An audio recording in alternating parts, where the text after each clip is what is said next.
Sema kwamba niko hapa katika police station ya Eldama Ravine. Nililetwa hapa jana saa 6 usiku na nimekaa hapa hadi leo asubuhi. Sijaambiwa kosa ambalo nimefanya.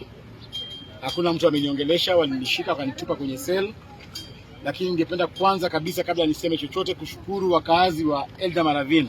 Haswa vijana wa Eldama Ravine. Wamekesha na mimi hapa usiku nzima na wamehakikisha kwamba nimetolewa bila kuumizwa. Ningependa kusema kwamba sikujua nitapata mapenzi kama hii hapa Eldama Ravine. Kwanza wakati niliwekwa kwenye boot ya Subaru nikapelekwa huko ndani kule ndani nikaona signboard imeandikwa hapa Eldama Ravine, nikajua sasa mimi kwisha. Lakini nashukuru sana kwa sababu hii vita ambayo tunapigana ni vita ambayo inasaidia Wakenya wote. Mimi nimeandika mchezo wa kuigiza ambao unaitwa Echoes of War. Mchezo huo unaonyesha tu kwamba zile shida ambazo Gen Z wanapitia katika Kenya yetu. Shida za unemployment, shida za corruption, shida za kukosa healthcare mzuri, shida za watu kukula pesa za ambazo za ushuru na kuongeza ushuru juu, shida za high cost of living. Nilisema kwamba mnajua vizuri sana nilifanya kazi na Rais William Ruto na tukatengeneza serikali. Wakati tulikosana kimawazo, nilisema mimi sitakuwa kama wanasiasa wengine waende kwenye podium waanze kutukanana. Hapana, nitatumia talanta yangu kuexpress yale ambayo yako moyoni mwangu. So nimeandika mchezo huo, na bahati mbaya ni kwamba wamekataza wasichana hao kuperform katika nationals.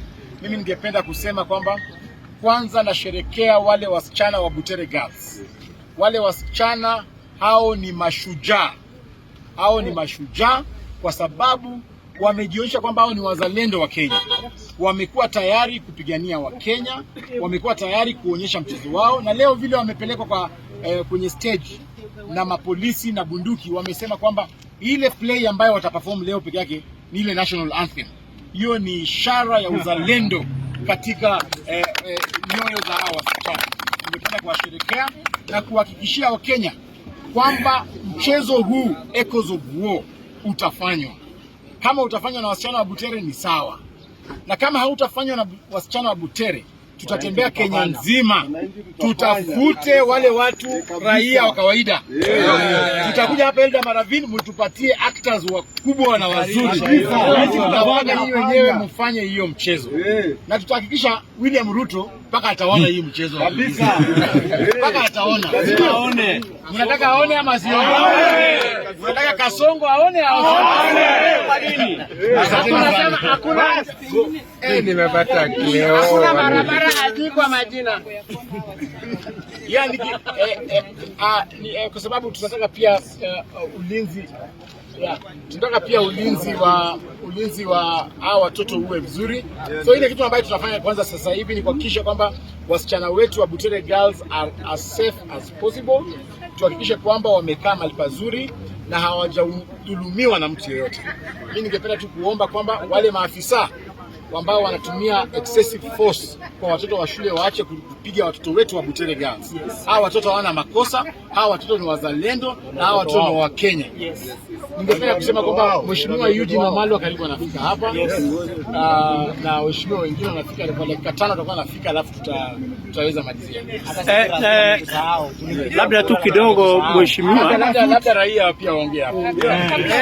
Makosi kabla raia waongee. Nasikia pia wasichana 15 ya Butere Girls are missing.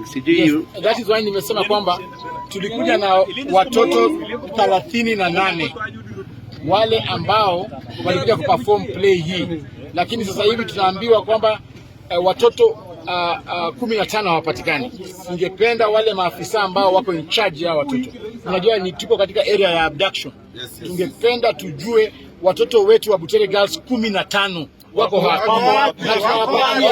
Tunawapatia less than 1 hour.